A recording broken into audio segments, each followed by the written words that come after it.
Next we have a game that, truthfully, I kind of found hard to find, but it was definitely worth it. I played this game. I got all the achievements in this game. I played hundreds of hours on this, and that is Beautiful Katamari. Great game, great. The simplicity of it is really what gets you sucked in. The music is really catchy after you've heard it maybe 40 or 50 times each song. It does kind of get repetitive, but still, great game. If you can find this, get it. It's really good. Next up, we got Skate 1. This is what really started off what made skateboarding games great. It was like reliving Tony Hawk 1 all over again. Being able to play a good game, being able to play a good skateboarding game is something that, truthfully, I find very hard for the Tony Hawk company or Tony Hawk to make. This one really set itself apart. If you can go get it, get it. Blows all the other Tony Hawk games out of the park, even though it's not as good as Skate 2, still better than all the other Tony Hawks. FIFA 06, bought it just for achievements. It was $1 at my local game store. That's the reason I got it. Fable II Collector's Edition. I thought this one was pretty cool. It's got two different covers. One cover's got the little Fable character, and this one's got the devil. Collector's Edition came with some bonus stuff. Fable II, great game. One of my favorite RPGs, even though it's not really considered an RPG. It's more of an adventure, but still, I really like this one. Next up, we got Tarak for the Xbox 360. Couldn't get myself past the first level. Honestly, I love the other Tarak games. This one did not do it for me. The Bigs. One of the best baseball games I've played in a long time, besides Slugfest. Slugfest was amazing. This was better.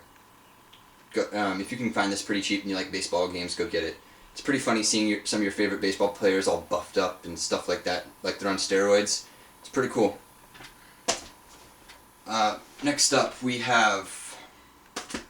got, gosh, I hate to say this, but Rock Band Country Track Pack. Basically, I got this just so my mom would be able to start playing Rock Band, and it did get her hooked to Rock Band.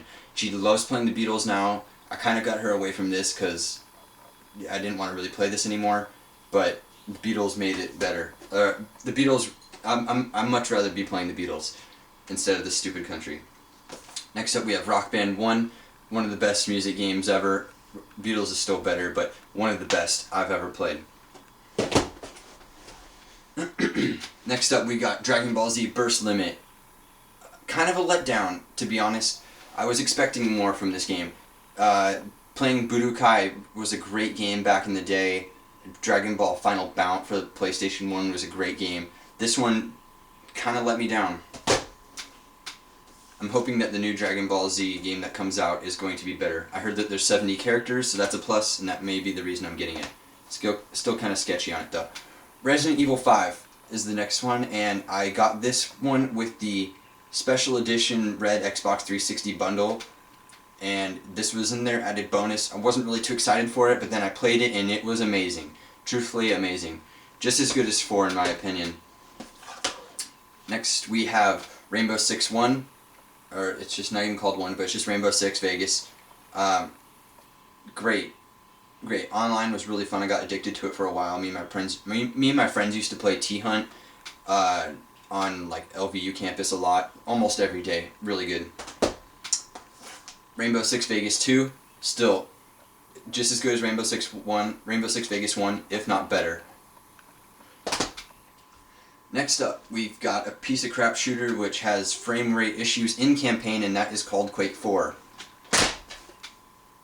Next, we have another early game, but not as bad as Quake IV, but still had some problems. Prey.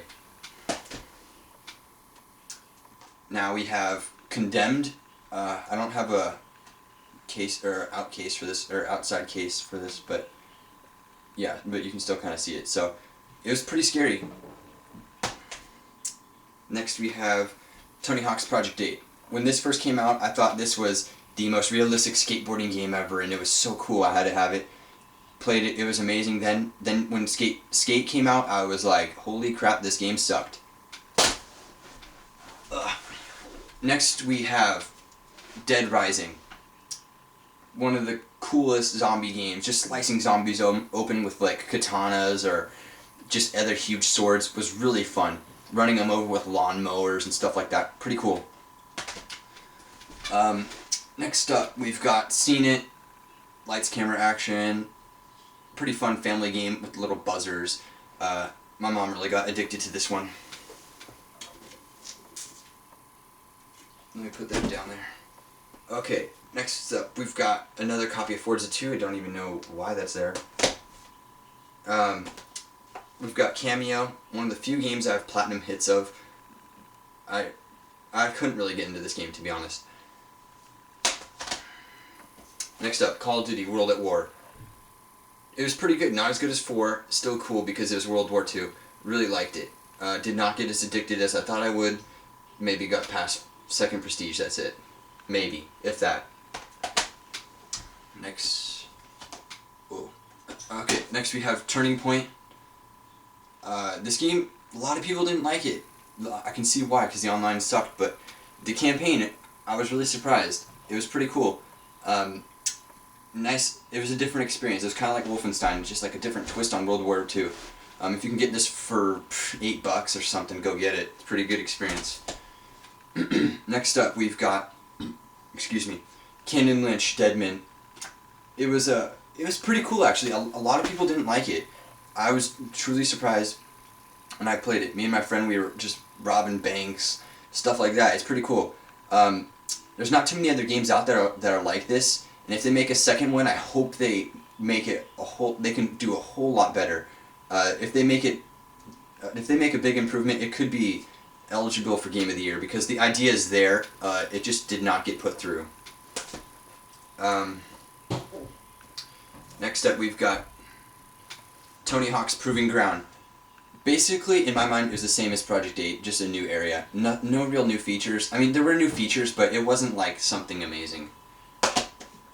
Let me reorganize this.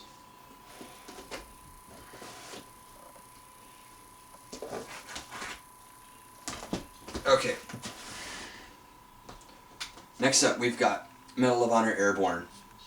This game was really cool. A lot of people didn't like it. I don't know why, but the idea of parachuting out of a plane is really fun. I really like this game. Okay, next up, we've got one of my most favorite Xbox 360 games. Words cannot describe how much I love this game, and that is the Beatles Rock Band. Go get it. It is really fun. Best music game I've ever played, with the best band I've ever heard, and that's my quote. I mean, I'll say it to anyone: if you want to play a music game, get the Beatles. Highly recommend it. I don't care if you don't like the Beatles, go get it. Next up is really fun game with friends, Left 4 Dead. If you've got some friends, play it with them. If you don't play it because, I mean, I shouldn't say don't play it, but after about a couple hours playing by yourself, you'll get pretty bored. But if you've got friends, it's really, really fun. Okay. Next up, we've got Halo 3. This game was pretty cool when I got it. I beat it before it even came out, to be honest. Like, I got it early, but when I first played it, it was really fun. And then the online forge and all that stuff, there's a lasting appeal in this. I'm not a big Halo fan anymore, but it was a good game. I give him credit. Next up, we've got Jericho. I haven't honestly played it too much, maybe 20 minutes. Gra 2, played it maybe only an hour and a half with some friends. It was okay. Next we have Guitar Hero Van Halen. Kind of a letdown because there's no real case for it. They just sent you this thing. But other than that, the game kind of sucked. Okay, so next up, we got some sports games I'm just going to run through, not even going to say anything about. NCAA Football 07.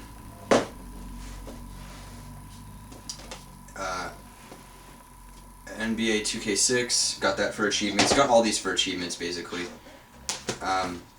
Madden 07, got it for achievements. Madden 06, got for achievements. And we may come